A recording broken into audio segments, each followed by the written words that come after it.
And good morning, everyone, and welcome to Prepper Talk Radio here on AM 630 K Talk. And I am Shane, and I'm here with Scott, and we have a fabulous guest today who is on hold. But we want to get through the particulars here first of all. We are, of course, grateful to our sponsor, Survival Medical, survival-medical.com, the only first aid kit tougher than nature. Oh, excuse me. The only first aid kit, let me try that again, tougher than nature. Had a little choke up here. I can tell. Yes, that happens to me sometimes. Oh, let me turn you on. Sorry, there you go. Oh, there we go. Now we're working. Now we're working.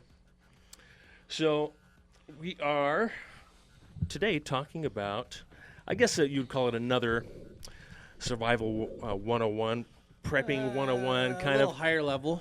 Definitely higher level. Maybe 201 or whatever. 201. There we go. But and maybe we'll get into some deeper stuff as well. But I wanted to, I guess, first of all, want to step away from politics. I hope you enjoyed the conversation. Paul had a great show, and I'm sure we'll have some great shows after us as well.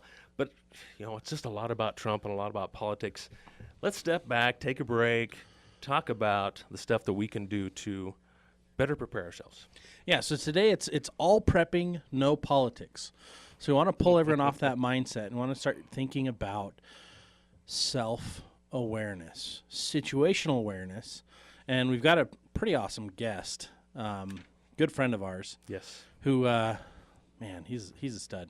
He's been doing wilderness survival, off-grid living, on-grid living, worked with former police departments in New Mexico, runs Urban Survivors. As you can see, I have a page here of his resume. Are you there, Stan? Hello, good morning. How are you? Good. How are you, Stan? Wish you were in the studio with us. Yeah, Mother Nature threw me a round of snow, and it wasn't really the snow that stopped me because I can get through any storm, believe me. But it was the other drivers. Yes. That's usually the problem. Well, Stan, thank you so much for joining us today. We're, even on the phone, we're excited to have you and excited to tap into that wealth of knowledge that you have. Okay, well, I can share what I know. I wouldn't say it's a wealth of knowledge because my favorite slogan is I'm a master of a few, but student of all, so we can all learn from each other. Fantastic. Very cool. Master of few. And we do know that you are a master of, you have, 7 black belts? Is that correct? 6, but Six, if you count my Lean Six Sigma black belt, then I guess. Let's count that one because that's pretty impressive as well. It works for me. Now, Stan has quite a background here. If we were just to talk about his resume, we would take the entire show just to talk about his resume. The first time I met Stan, I was taken back. This man is fit. Holy cow, he is. He takes care of himself. I mean, and that's obviously what martial arts really entails is fitness, and we can talk about that a little bit as well. But and of course, when I think about defense or self-defense or home defense, the first thing that comes to my mind are weapons. And you are also, would you consider yourself a master of weapons as well? Yes, I have studied a lot of weapons. I worked in the weapons program for 17 years for the federal government.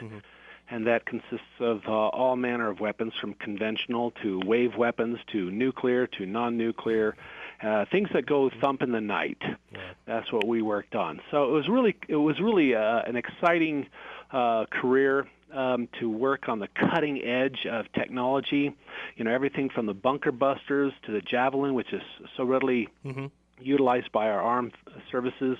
Then, of course, to the nukes and our wave weapons were just coming out before I left there. So a lot of the products that are just rolling out now were in development a long time ago, and it was kind of fun. Nice. Very cool. So a few other things I wanted to bring up. I know I get ahead of myself, and those of you who listen to the show realize that. But I wanted to talk a little bit more about Stan's background. When he said that nothing will stop him from getting here other than other drivers, he means it. This guy, he has built one of the first 6x6 trucks out there. Jeeps. But yeah, well, it wasn't really first, one of right? the first, but definitely a hobby of mine was to do a lot of off-roading. My wife and I would actually compete and race off-road trucks, and then I tried out some six-wheel drive. and Dodge came out with a T-Rex prototype, six-wheel drive truck, and I said, I've got to have one. They canceled the project when Daimler took over, so I said, fine, I'll build my own. They sponsored me, and we competed with our first six-wheel drive truck, which was called the Dodge T-Rex. It's lime green. It's all over the internet. And then I started building some more. So I've built quite a few 6x6 off-road rigs, including the Zombie Killer, which will be featured at PrepperCon coming up. Right. Full of armaments, machine guns, rocket launchers, 300-pound pull crossbow, armor-piercing crossbow with explosive bolts, of course. Of course. That'll be at PrepperCon. I need to add one to the Forerunner Evader. You need to help me out with that. Oh, heck yeah. If you want to put weapons on it, give me a call. We'll build some mounts. We'll throw a quad deuce on it, or how about that? Oh, yeah, absolutely. Nothing do we need to cut a hole in the roof for that? Yeah, nothing says hello like 4 50 caliber machine guns going ba ba ba ba ba ba ba. Oh, and let's talk about that for a second. Let's talk about PrepperCon. It's coming up sooner than, it's coming up so fast. I mean, it's all of a sudden it's going to be here. Yep, April 21st and 22nd. We're going to be doing a little different format this year. So Friday, it's noon till 10. Those are the hours we're open. That way we can get more people in after work and have a lot more things for you to do. And then on Saturday, same hours as the year before. It's 9 a.m. to 8 p.m. We're going to give around, I think, 250 of our survival cards away to the first 250 that are through the doors. Stan's going to be running our hand-to-hand area as well as a knife fighting tournament like last year, and I'll let Stan kind of explain that more in a minute. And then we're working on enhancing the shoot house. We had it last year, but Stan's team's going to be enhancing that this year with some real scenario-driven trainings. So, Stan, if you want to kind of talk about a little bit about last year's knife fight, the tournament, and kind of what you guys did at PrepperCon, and I guess we'll lead that off into the conversation today. Yeah. Yeah, so that's exactly what we'll be doing. The thing is I go back to the point is so many of us get lulled into a false sense of security when we think that, oh, hey, I pack a gun, I'm safe. It's as if when you put a gun around your belt, there's some sort of magical force field that protects you from all evil. And if I had $1 for every time some guy said to me that, oh, well, if I'm confronted with a bad guy, I'm just going to shoot him. If I had $1 for every time I heard that, I'd be a rich man, because it's false sense of security. You have to have the time and distance to draw. So you need to be experienced in not only hand defense, but in also other weapons of opportunity. Knives are plentiful, so we cover knives. Knives, actually, when you get to close quarters combat, there's nothing more wicked than a good knife. Yeah. I mean, much more effective, actually, than a pistol. And we go into that in our class. Yeah, so that's why we... Go ahead. Oh, sorry. Sorry, just to clarify, you're not saying don't carry a gun.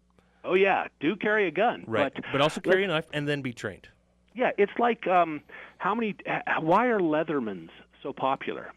Swiss knives are so popular. Well, it's more than just a blade. It's got a blade. It's got a tweezers. It's got a magnifying glass. It's got a wrench. It's got scissors. It's got all sorts of tools. Well, that's what we need to be. We need to be the Swiss knives or Leathermans of preparedness. If you rely on one form of defense, you are guaranteed to die by another form of offense. That's a really great point. I mean, I've actually been to one of your classes. You put on a class for us, and I took my wife, and she was a little bit trepidatious at the beginning. She was like, "Oh, I don't know." It was a little scary at first, definitely.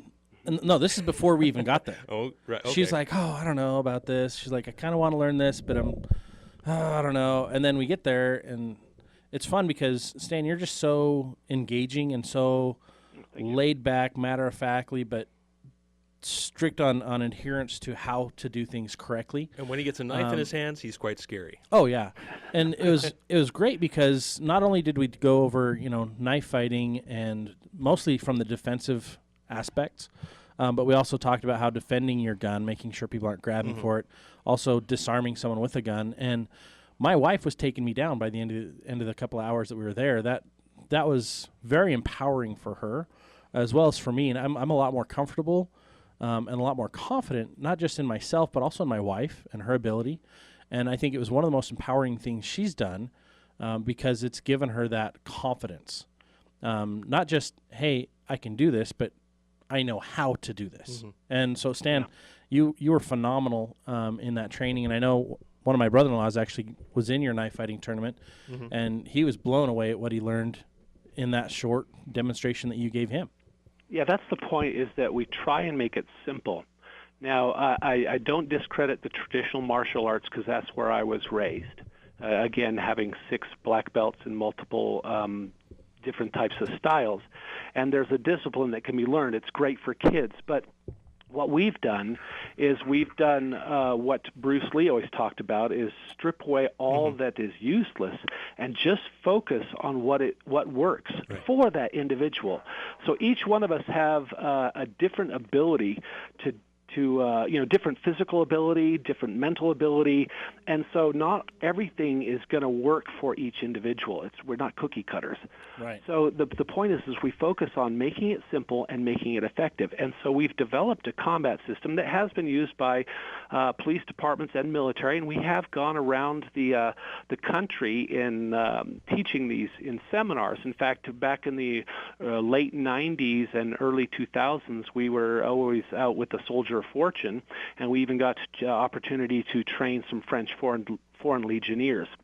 We've trained it to military personnel, and the coolest part, the most rewarding thing for me, is knowing that it works. And that's why I went into law enforcement aside from the weapons program, because I wanted to make sure that what we taught worked on the streets, and it does.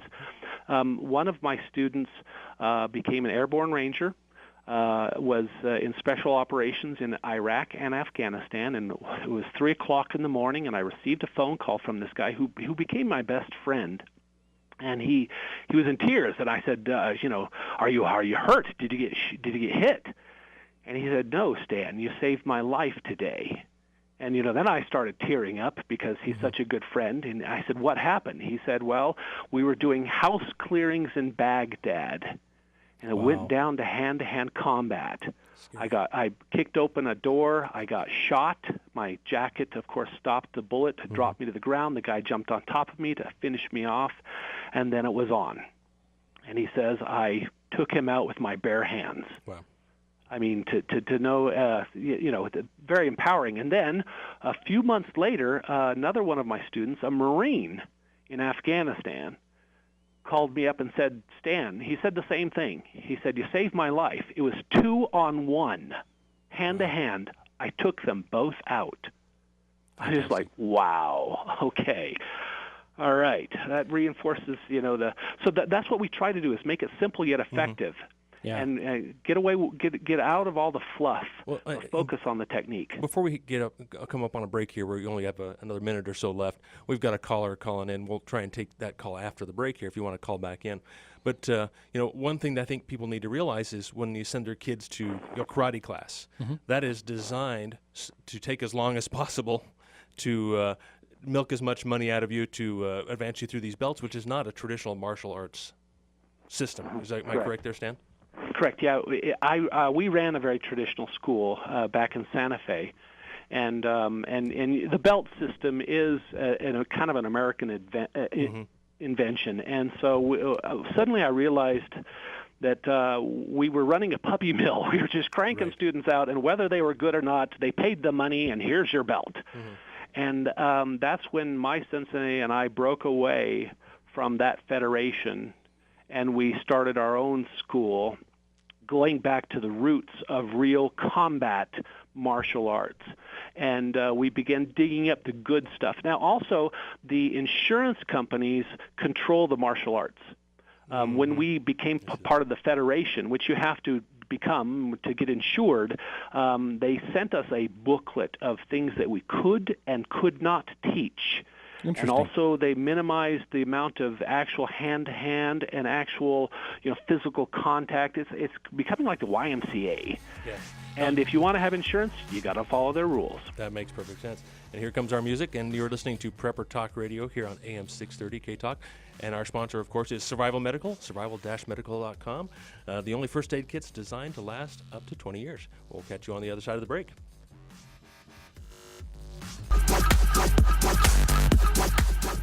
And you're listening to Shane and Scott here on Prepper Talk Radio. Thank you for tuning in. We are talking today with Stan Prueitt, of a Urban Survivors. He does a lot of things in addition to this, but he is one tough guy, and I absolutely trust everything he says. And now, before we get started here, Stan, I'm going to bring on a caller who wants to do a little praise for you, if that's all right with you. Sure. Are you there? You're live on K-Talk. Go ahead. Hello, caller. Are you there? Oh, maybe I had him on. We'll just leave that open and see if he pipes up here. But back to our conversation about self-defense. We were talking about, I guess, traditional martial arts compared to maybe what you do. Yeah. So once again, we've made it simple. We've made it effective. And then the beauty of working with the federal government in the weapons program is that we worked 4/10, so we had every Friday off. And then on the side, I ran this martial arts training center, and where we had not only a dojo, but we had several square miles of forest where we did tactical training, team training with paintball guns and stuff like that. We had an old water treatment plant that we would practice close quarters combat and room clearing, house clearing, building clearing, that kind of stuff. So we worked with a lot of anti-terrorism SWAT teams and police departments. And then I myself, since I had every Friday off, I decided to put myself through the New Mexico State Police Academy and become a certified police officer. And I donated my time on Fridays and on the weekends, and whenever they had call for me, I had a pager. They'd call me when they did drug raids, and so I donated my time to the New Mexico State Police through the New Mexico Mounted Patrol. Now, the beauty of that was to get out on the street and make sure that this stuff worked. And sure enough, it did. We had a lot of good times and bad times. I've been shot at. I've been attacked multiple times. I've been in 2 real knife fights. Both times one time I didn't have a knife, and it was just me against another individual. But one time on duty, while I came up to a car, a gentleman jumped out of the car with a knife and tried to stick it through my Kevlar vest. Now, Kevlar, Spectra, bulletproof vests do not stop knives. They're a blunt trauma stopping power, but they don't stop cutting edge weapons. And so he tried to stick that into me. And the point is, you want to get to the point where you don't just do martial arts or your self-defense every here and there, but you make it part of your body. When you do some motions 1,500 times, it becomes motor memory. If you do something 15,000 times, it becomes reflex memory. So you just respond. And luckily for me, that's what happened. This guy came at me, and I just responded. And in a blink of an eye, it was over, and he was flattened out on the pavement, and I was standing above him, and I was like, whoa, it works. So you do need to make a conscious effort to take it seriously. And I guess that makes a lot of sense for me. When you're practicing something, you can't necessarily practice dozens of different types of moves and such, because it's hard to get those 15,000 repetitions to grain that in. So I guess, like you say, the more you keep it simple, the more natural that becomes. Exactly, and also it's a state of mind. The mind is the greatest weapon, and so your sense of awareness, your sense of being, and your sense of observation will help you in any situation. And we're all familiar with OODA: observe, orient, decide, and act. That's so true. You observe something, you orient yourself, and then you make a decision to act. And when you act, there's 3 F's that I always talk about. You act first, with force, and fast. So first, force, and fast. You can't hesitate. You can't be halfway into whatever you're doing. You've got to go for it. Even if you don't have any martial arts training, if you commit to acting, go for it. Go wild and crazy on them, and that will help you out. Don't think that adrenaline is going to save the day. It actually slowers your reflexes. You lose your slowers control your time. of your fine motor skills. Exactly. It's adrenaline. People always say, well, yeah, if I get in a fight, I'll wait till the adrenaline kicks in and I'll lift a bus up and smash them. That kind of stuff. We don't turn into Hulks. Adrenaline is good for flight, but not very good for fight. You have to It also, focus it, I guess. Yeah, it also hinders your brain processing. So when we train police officers and operators, the point is that you put them under duress a lot. So they get used to it. Because the first time you're under duress and suddenly there's something bad happening and the adrenaline starts flowing, your brain shuts down back to the primitive brain, back to that fight or flight. And you stop thinking out of your frontal lobes. Where operators and SWAT teams and so forth, we put them under duress so much that they get accustomed to it, that they stay in the frontal lobe. So their logic processor is still working, their reasoning processor is still working, and they can calculate and plan what they're going to do in any situation. And that's what makes them combat effective. Other people who have not, been in that kind of environment, suddenly the shots start ringing out, and they're like, "Oh crap!" and they fall to the ground and freeze up, or they run, right? And running is good, of course. And that's, I guess for most people, that should be your first line of defense is the flight. Don't be there. Yeah, Yep, exactly. We preach that. That's the first rule of self-defense. Don't be there. If you can avoid confrontation, avoid it. People often ask me, especially here in Utah, since this is a very heavy concealed carry state, they say, "Stan, what's going to happen if you're in a mall and there's an active shooter? What would you do?" And my first response is, well, beware of all the other shooters that are suddenly going to pop out. And that is a huge fear here in a state where you have all these people that are concealed carry, card holders. And how much range time do they have? Yeah. How good are they at fighting under duress in a serious situation? I'm more worried about being shot by all the other locos who suddenly realize, "Oh, it's an active shooter. My moment has come. I finally get to unleash my Colt 45. Oh, the glory!" And now you're going to have so much crossfire because you're going to have 15 different people shooting at a target that they're not sure of, and then they're going to see other people with guns, and it's just going to be absolute chaos and mayhem. I think one of the interesting points that you bring up is in Utah there are a lot of concealed carriers, right? And what I find interesting is there are more concealed carry permits than actual people carrying. When I was in the real estate business full time, people would find out I carry and they're like, "Oh, wow, do you have your concealed carry permit?" And I'm like, "Well, duh." And then I'd get this response a lot of times, "Oh, I've got one. I just don't carry all the time." And I'm like, "Well, okay, that's fine, but what's your range time?" Okay, well, that's fine, but what's your hand-to-hand training? What else are you doing? Because especially in that industry, women are more concerned because when they go do showings with a stranger, they're putting themselves in harm's way. Exactly. Unknowingly. That's a great point. And one of the sales pitches that gets me pissed off more than anything is a lot of these concealed carry classes will be like, "Oh yeah, get your concealed carry." If you're a real estate agent, they'll come and they'll actually talk to the different offices.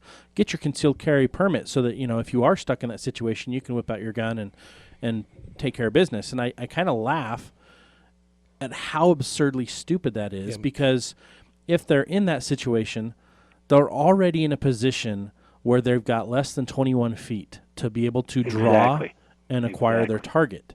So now they're in a 3 to 5 foot radius of someone else, and they're in trouble because they have no other training. There's no other way for them to defend themselves, and so they rely on this, "I've got a gun, I'm safe" mentality. Well, now that gun is now their perp's gun. It's their crutch. It's not even a crutch. It's the other guy's gun because they don't have any other training to keep it.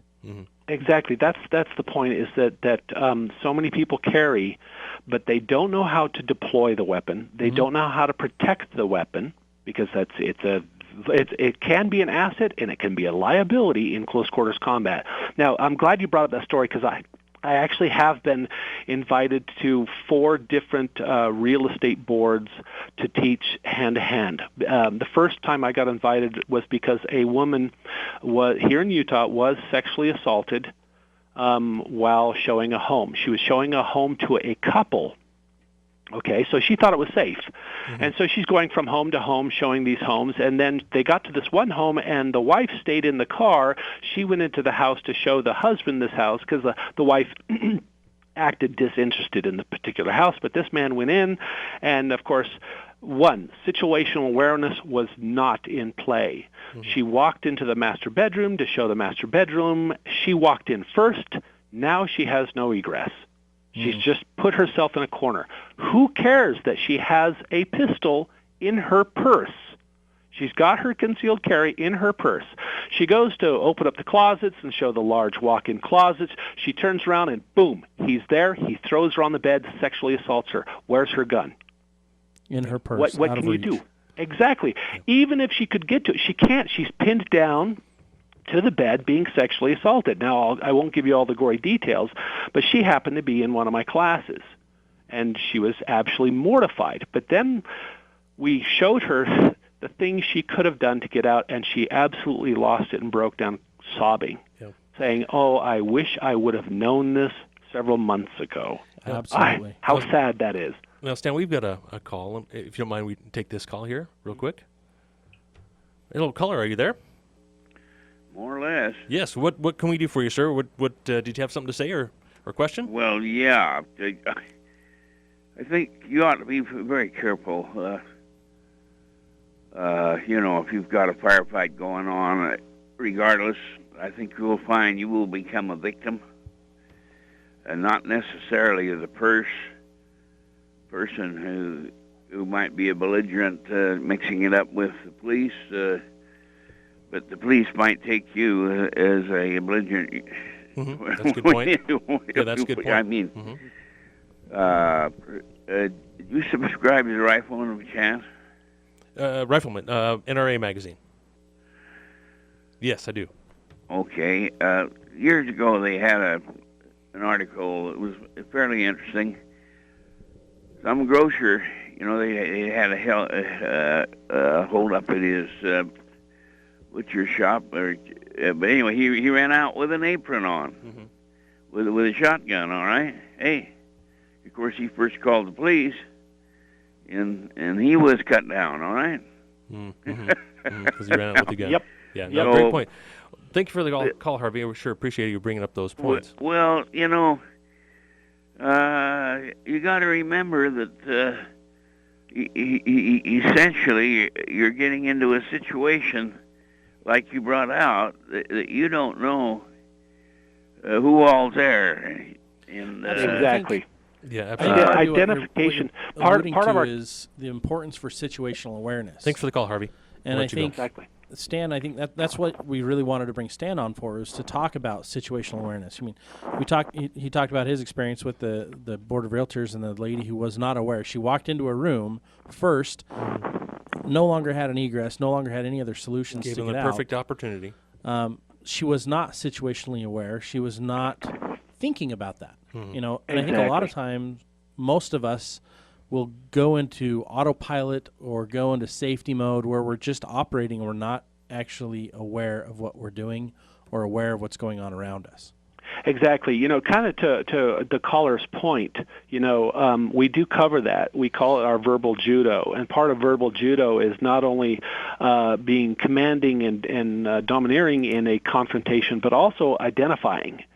If you are in a massive crowded area like a mall or something like that, and the schmuck does go down, you use your commanding voice to identify who you are. Now, with law enforcement, it's easy. We're shouting out, "Stop resisting!" Or if we're in SID clothing, plain clothes, and we're not wearing a uniform, we constantly identify ourselves. If we can't flash a badge, we are verbally identifying who we are over and over and over again. So anybody who shows up on scene doesn't go, "Oh, look at that guy. He's beating up that poor helpless guy. Let's get him." Right? Because I've seen that where a plainclothes police officer is trying to arrest someone, and every good Samaritan thinks, "Oh, look at that. That man's beating up that poor guy. Let's go help him." And so then they start beating up on the police officer and helping at the escape of a felon. So you constantly have to identify, and that's a very good point. Now, as far as situational awareness, is that, don't put yourself in that situation. That's why the U.S. military dominates the world war theater, is because we have the intelligence gathering capabilities. That's the first part of UDA. Observe. We know exactly what we're going into before we get there. And that gives us the upper hand. Now, often when you're walking down the street, people, it cracks me up. Everyone's just so glued to their cell phone. Mm-hmm. They can barely make it across the curb without tripping. You know, what does that signify? When someone has a cell phone to their ear or they're looking down at their silly little screen, it just spells victim all over the place. And bad guys are looking for that. They're looking for people who are totally unaware. So if you're walking down the street focusing on a little screen, all he has to do is cold cock you and then take whatever he wants. And plus, he'll take your phone. Yep. Well, I think the funniest thing is we just don't observe. And then we go, well, I can't believe I'm a victim. Mm-hmm. You know, we have the audacity to question the fact that we weren't paying attention. You know, I know we're almost into a break, but I think the important thing is for people to really just stop and look at where they are. Exactly. It's a good self-check, good gut check. You know, you're doing something. I challenge you, if you hear someone else's phone go off, stop, and I want you to look around and see how everyone else reacts, Yep. where you are and what's going on. And if you've put yourself in a position where if that were an active shooter, you know, how would you be defending yourself? How would you get to a safe spot? I mean, it's just a simple drill, you know, Yep. and things that you would normally just ignore, try to pay attention to it and just kind of do a gut check, a self-check of awareness. Am I walking with my head down? Am I only focusing on my phone? Am I too busy hashtagging and tweeting to pay attention to what's going on in the world around me? Because now I've become a victim. Now, Stan, after this break, I'd like to get into the practical things of what we can do to be more aware, more prepared to defend ourselves. You're listening to Prepper Talk Radio here on K-Talk, AM 630, and our sponsor is Survival Medical, survival-medical.com. Thanks for listening. We're going to come right back into the show. We've got a lot to talk about here. You're listening to Prepper Talk Radio here on AM 630 K-Talk, and we are, of course, brought to you by Survival Medical, survival-medical.com. The only first aid kit's tougher than nature, and we actually love these things and we use them. You know, it's interesting because as a scoutmaster, we check bags every week to make sure that, or not every week, but before every camp out to make sure everybody has things. One of the most often overlooked things is their first aid kit. They'll be like, oh, yeah, I got a kit. And it's one of those little clamshell kits. Mm-hmm. They haven't opened it in years. And so we'll randomly check them because a lot of the ointments are dried up, or sometimes it's their older brother's kit that's just been handed down and they go bad. And that's the thing I like about Survival Medical is it doesn't go bad. It's sealed. It stays fresh longer. Well, it sounds funny. Stays fresh longer, but you can use it for a long time. And that's why we love Survival Medical. So survival-medical.com. They're a show sponsor, great friend, awesome product. We are on here with Stan Prueitt of Urban Survivors, and I'm going to ask you more about why you named it that way a little bit later on if we have the time. But I do have a caller here who has a really good question. I had this same question as well. This is Jason. Jason, go ahead with your question. Yeah, okay, so I have a 13-year-old daughter and a 12-year-old granddaughter, and we've got them in jiu-jitsu, and the girls love it. They're fantastic, but it takes years to master jiu-jitsu. And quite frankly, I don't care if a 12-year-old has a black belt or not. You know, a 165-pound man can take him out really pretty easy. Can you kind of cover how effective your program is for children of that age set, that age group? Yeah, it is. There's always going to be a disadvantage when it comes to size, and jiu-jitsu is awesome. We have a Korean-type jiu-jitsu called mulchigi, and when I have done MMA back in my younger days, before MMA was big, and also I've trained a lot of MMA fighters, and we fare very well against jiu-jitsu. And jiu-jitsu, I say, keep practicing. It's great stuff, and it'll teach them very sound basics of how to get out of situations. But when the schmuck hits the fan, so to say, and you're up against a larger opponent, you got to focus on cheating. There's no such thing as a fair fight.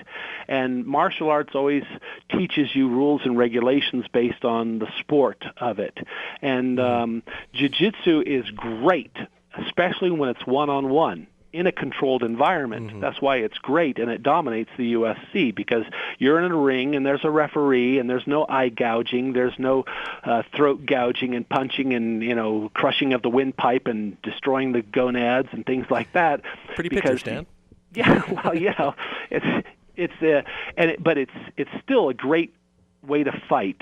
Yeah. And so I say continue learning what you can. Yes, it does take time, but there are also some simple things you can do that will teach you how to cheat. Use weapons of opportunity. You know, even on your person, you have weapons on you: belts, shoes, pieces of jewelry, pens, pencils. All those things can be used in that defensive situation. So keep going with the jiu-jitsu. Bravo on that. But don't just limit it to that. Focus on what are the weapons of opportunity. What are the ways I can cheat? How can I destroy an opponent with my bare hands? Now, for example, there is such a thing called blood sport. Made popular by the movie of Van Damme. It is an illegal fighting circuit. It does go on. It's around the world, and these guys will meet on the black web, and they will go into these fights. They're no rules fights, and they meet at different places throughout the world, like old soccer stadiums or high school football fields, wherever. And they have cameras. You can find it on the internet, and there's a lot of money to be won in these fights. There's one video that I share. I think it's on my Urban Survivors Facebook page. But it's a fight in Malaysia in an old soccer field, and it's between a Muay Thai fighter and a U.S. Army Green Beret, retired Green Beret. And these two guys get together. There's a bunch of people kind of in a small crowd looking around, making sure, okay, there's no cops. And the referee says, fight. And in that first half a second, the Green Beret put his hand into a claw-like pattern and went straight for an eye gouge, destroying the guy's eyes. Fight was over. Wow. This Muay Thai fighter is a world championship, has been studying Muay Thai all his life. He has destroyed many opponents, and in less than half a second, the guy says, fight, and the Green Beret went wham, and just clawed him right in the eyes. The guy couldn't see. He fell to the ground in writhing and agonizing pain. Think about the eye. The eye can rupture very easily. Oh, I'm very sensitive about my eyes. Yeah, especially when you get a finger up in there. Okay, so now that we know how to be absolutely lethal, well, we don't know, but we've heard of it. Let's talk about the situational awareness. And I think So in situational awareness, that's your state of mind, and it's a habit that you get to not be distracted by the little things, the cell phones or whatever. You've got to be constantly surveying and looking around you for what is a potential threat. Where are your egresses? Where are your bottlenecks? Where are your vantage points? I mean, some people say, "Man, Stan, you're like totally paranoid." No, I'm not. I'm not paranoid at all. In fact, the only thing I fear is God. And so if you have that mentality that I am just prepared, when I go into a restaurant, right, I'm constantly scanning. This comes from being a police officer for 12 years. You're constantly scanning people to see who's packing, who's not packing, who's a threat, who's not a threat, where are my egresses, where are the exits. And when I sit my family down, I prefer a bench. And from that bench, I always make sure that I'm on the outside, so my family is protected inside, and I have easy ability to get up and respond accordingly to any threat. And I want to have my visuals towards the entrance, so I can see who's coming in and who's coming out. And same with the movie theater. Usually the best seats are right in the middle and up high, right? Well, if the schmuck hits the fan, that's the worst place to be. Yeah, you're stuck. Yeah, you're in the center of the target. Yeah, so it's things you need to think about. And people go, well, man, Stan, you're just like totally paranoid. No, if the opportunity ever presents itself, I want every advantage in my back pocket. Warfare, combat, hand-to-hand is not about how skilled you are. It's about how well you cheat. And you've got to have every advantage to yourself. So I've got to have the high ground. I've got to have the egress. I've got to have the cover. I've got to have the weapons of opportunity or the bigger gun. I've got to have all these things on my side to win. Otherwise, I will be a victim. Well, it sounds like the way you're describing is you're kind of a opportunistic opportunist. I know it's redundant, but or not optimist, opportunistic optimist. You're taking every opportunity to provide a better outcome, and then you're positive about it because you've trained, you've developed these skills. But I think a lot of us, where do we start? How do we start thinking that way? A lot of us I think are wondering, okay, well, how do I be more aware, or how do I train myself to be more aware? What are some things you tell your students to start training? My question is it the right place to start to go get your concealed permit and start carrying? Is that the right place to start? That's a wonderful place to start, but don't stop there. You've got to go learn how to deploy that weapon. And it's not just about range time, because those black silhouettes at the 25-yard line are not really much of a threat. Several reasons. One, they're not shooting back. Two, they don't move. Yep. Right? And so when we do, and we'll be doing this at PrepperCon, when we do this with airsoft guns to practice people, we'll put the airsoft gun in their holster or in their concealed, which is even worse, and we'll pose a threat at the 18-foot to 20-foot area. And so it's amazing at how many times you'll fumble to get your pistol out. You don't have target acquisition, and there's a guy sticking a knife into your throat before you have it even out of your holster. Great point. And also those targets may be shooting back. How many times on the range do we forget about our cover? We've practiced over and over again drawing and shooting on that target. Well, you draw and shoot. Well, what if he's shooting back, or what if he's shooting first? What do you do then? We're so used to the same stance, the same habit, and just sticking our arms out there and shooting away at some guy or some silhouette, and we don't realize that silhouette is actually a hostile and is not going to be just passively sitting there. So let's switch back, because my initial question completely got hijacked and derailed. Oh, sorry. So how do we train ourselves to be situationally aware? It started for me when I was young. My father did this to me. He would play the what-if game, all right? So we'd be on a hike, and he'd say, Stan, what if there was an earthquake right now? What would you do? Mm-hmm. And it taught me to look around and go, okay, well, I'm amongst a whole bunch of trees. This is not a good place to be during an earthquake. I want to find clearing. Or during a lightning storm, what would you do? He's always playing the what-if. We're driving down the highway, and he'd say, Stan, what if? And he'd just catch me off guard. It was a fun game. He'd say, what if there's a tornado? Okay, Dad, I would do this, I would do this, I would do this. And we kind of discuss it and talk about it. So you can start with things like that, constantly either with yourself or with your spouse or a friend or whatever. Play the what-if game. And it's kind of fun to come up with the scenarios, like you're downtown, and this actually happened.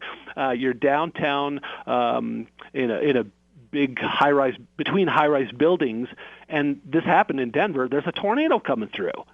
What do you do? Okay, well, glass is starting to fall. The building windows are starting to shatter. It's really difficult to run into a building when there's all this glass coming down. So what do you do? So we play this what-if scenario, and it became such a habit that it was fun to always walk around going, okay, what would I do if it's an earthquake or a tornado, or suddenly there's a car careening out of control, or there's a shooter, or there's a guy mugging someone, or a guy walks up to me and tries to punch me. What am I going to do? So one, our senses have to be keen, and we have to kind of tune those. Okay. Visually identify things, and then play the memorization game. As you walk down the street, scan people. You've seen it in the Terminator, right? Mm-hmm. How his computer eyeballs going scanning people, and he's scanning weapons and what they're carrying. Do that. Not to the point where you're, being a creepy old man and women are going, hey, that guy's checking me out. But do it so that you notice people, what they're carrying and what they're doing. And then as you pass them, check back and say, what color was her handbag? Mm-hmm. What did she have in her hand? quiz yourself. And then you start developing a keen sense of observation. Otherwise, we passively walk down the road, and we don't recognize anything. And when a cop comes to a crime scene and they say, "Well, what was the guy wearing?" I don't know. What race was he? I don't know. We're that unobservant. We have to become more observant to the point where people say, "Hey, that guy walking by, what color were his eyes?" His eyes were blue. Mm-hmm. What did his ball cap say? It said Nike, right? So once you start developing that keen sense of observation, you become the Jason Bourne, right? That is he even though he's a fictional character, he is the perfect example of Uda. He's also the perfect example of situational awareness and being calm, cool, and collected during any situation. He's constantly scanning, right? He's checking everything out. He knows who's packing, who's not. He knows where he's going, what he's doing. He grabs a map on the side so he knows where the exits are. That's where we need to be. And it starts with simple things like that. Now, for those who are just joining in, can you explain what UDA is one more time? Yes, UDA is an acronym for Observe, Orient, Decide, and Act. So you observe and see what's going on, orient yourself so you don't run off the wrong direction or do something that gets you in more trouble. So you're not running into the gunfire when you're trying to run away from the gunfire. Exactly. Know where your exits are. Exactly. Decide and then act. So, of course, if you already know where the exits are, that makes you that much more of an asset because you're ready to go. So back to special operations. The more information you have on your mission, the better you will perform. And so everywhere you go, the more information you have when you walk into that bank and you know where everything is, the better you are. So when you walk into a bank, most people are funneling through their wallet or their purse looking for their card and their ID or their check or whatever like that. When I walk in there, I don't worry about that because I know I'll get to that when I get up to the teller, but I'll walk in and I quickly do a scan. Is there security guards? Where are all the cameras? Who's all in there? Who looks like a potential threat? What makes good cover? And again, there's a difference between concealment and cover. So many people think, well, I'll just flip that table over and I'll hide behind that table. Yeah, absolutely. And, unfortunately, we are out of time. We could, like you can hear, we can go on and on for hours. And we so appreciate you, Stan, coming on. And maybe we'll continue this in a future episode. But thank you for listening to Prepper Talk Radio. And thank you, Survival Medical, for being our sponsor, survival-medical.com. The only first aid kit tougher than nature. We'll catch you guys next week.